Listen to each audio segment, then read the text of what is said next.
Okay, Dad, bear with me. We're going to go through this as quickly as possible, but I'm trying to get you a good look on everything. Okay, here's the front end after I completely redid it. The control arms used to be swung backwards, but now I swung them forward and flipped the spindles around.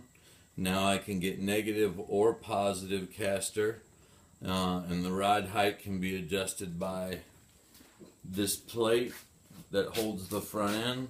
Those bolt holes, I have bolts and nuts that are going to be adjusters for the ride height and the caster.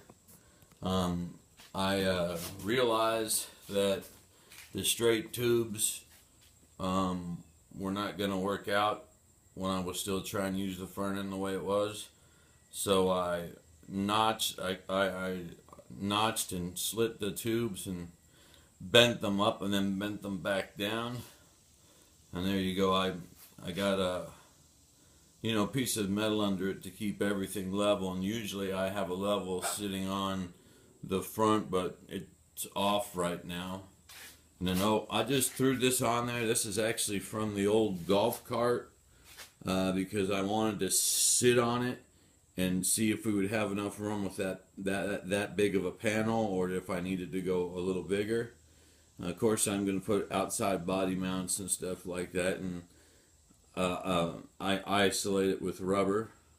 Let's see here. Oh, look, goodies.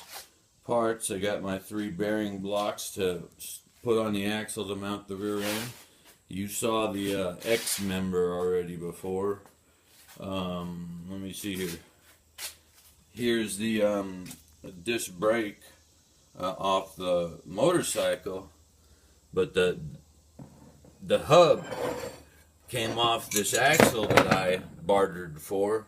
It's actually, if you look at it, it's actually a band brake that was on a go-kart at one time. But the nice thing about it is I can flip the disc over either way, so all I have to do is take the bolts out and I can put the disc so it sits inward and kind of hides the hub almost. Let's see, where else are we? You saw that I mounted my grill on my one toolbox so I could save my grill. I know this is supposed to be about cars. Here is my miscellaneous parts wall. I just throw everything over there that I know I'm probably going to try and use. You've seen the welder and the plasma cutter and the tank of gas and all that. But so here we go. Here's the back side of the frame. There's the motor. You can see I haven't connected the rear swing arm yet. I'm trying to get stuff in position so I know how much room and where I'm going to have to put stuff. And you can see that I cut the motorcycle hub. It was a steel wheel but an aluminum motorcycle hub. So now what I've got to do is I've got to get the bearings out of the chain side of the hub, inside and out, and I got to get just spacers, like brass or whatever spacers that go up to 1 inch. And I got to drill the center of the hub out to 1 inch so that it fits on the axle. And I stuck my springs where they're going to sit now. So this whole top plate that you see here has got to move back because it's actually the spring perch. You know, that's what holds you can see right there, that's what holds the spring where that hole is. And it's got this cool, hold on, I know it's going to get out of focus. It's got this cool flip down rear, and I'm just going to, for lifting up the golf cart body, and I'm just going to keep it on there and use it for the bed of the truck. Well, of the truck bed, that's going to be a car truck or whatever you want to call it. Let me see. There's the axle hubs that I put on off the original rear end sitting back there. And there's the gas tank that's going in it, which I'm probably going to have to run a a small tank above the engine, depending on how low the engine sits versus the body, because this motorcycle engine's gravity feed, it doesn't have a fuel pump. So we'll see. But I mean, you know, here, let me see if I can get in there. You see where that bubble is, right? If I felt like bending over and putting one on the front, you'd see exactly the same thing. I made sure it was perfectly level before I started doing anything on it, and this just looks a lot meaner with the control arms thrown up front, and it works. That's the biggest thing. It works. I did have to here, let me get around here. I did have to cut some of the stops off because you can see right below that bolt there where the stop was, and so it turns, but here I'll show you. Let me get it.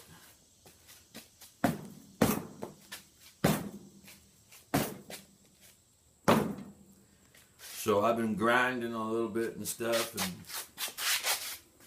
and that's about the turning ratio on it. I mean, I think it's gonna be enough, but if not, I'll grind a little bit more, and we'll do what we gotta do, even if I gotta plate the back of the control arm. You know what I mean? So there's my glass mat motorcycle battery. I am not using the motorcycle electronics. I'm gonna put a diode in between the motorcycle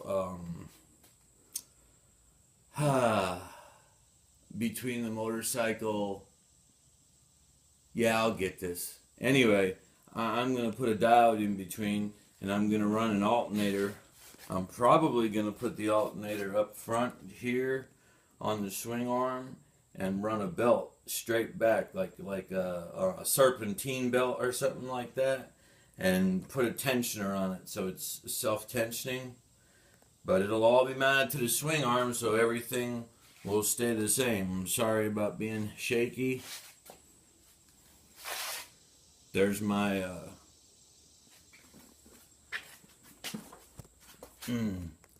Super Bronco.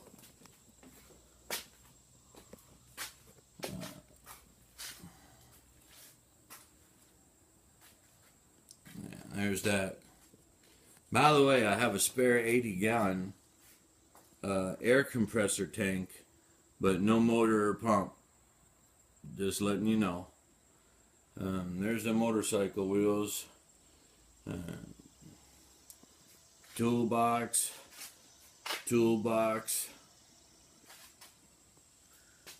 Let's see here. This helped out a lot. Drill press, that really helped out a lot. I don't know if you've seen it, but industrial compressor that I basically didn't pay for. Andrea bought it for me. It's 80-gallon. But so I'm just sending this video to you because it's probably not a really good one. But anyway, here you go. Love you. Hopefully, you know, you get to see this front end really good, you know. And you can see just how, you know, see how nice and close it sits to the top of the mount for the suspension and stuff and everything. I just got to figure out what I'm going to do with this tie rod. I haven't decided if I'm probably not going to stick the gearbox underneath and try and do it like that. I'm probably going to weld something on one of this side of the spindle that sticks inward, and run the steering rod up to where the body's going to end, where the gearbox, like that second bend right there, or I mean the first bend right there, right in there, right in between those two bends is where I'm going to put the gearbox. and so the steering wheel should be in a perfect position. I think that's what I'm going to do anyway. We'll see. I want to get the steel plate. The steel plate's going to come up to where I added those pipes in right there. It might even go all the way up the notches, because what I want to do is I want to make it enclosed so that we can store some luggage between there and the firewall. And I haven't figured out where the battery's going to go or any of that stuff, because I want to run like a small car battery. That's why I'm running an alternator, because I'm going to run all the electronics off the alternator and car battery instead of the stator off the engine, because the stator only pushes like, I don't know, 8 or 10 amps, and by the time you get lights and turn signals and brake lights and interior lights and heater, fan, and everything else you want to do,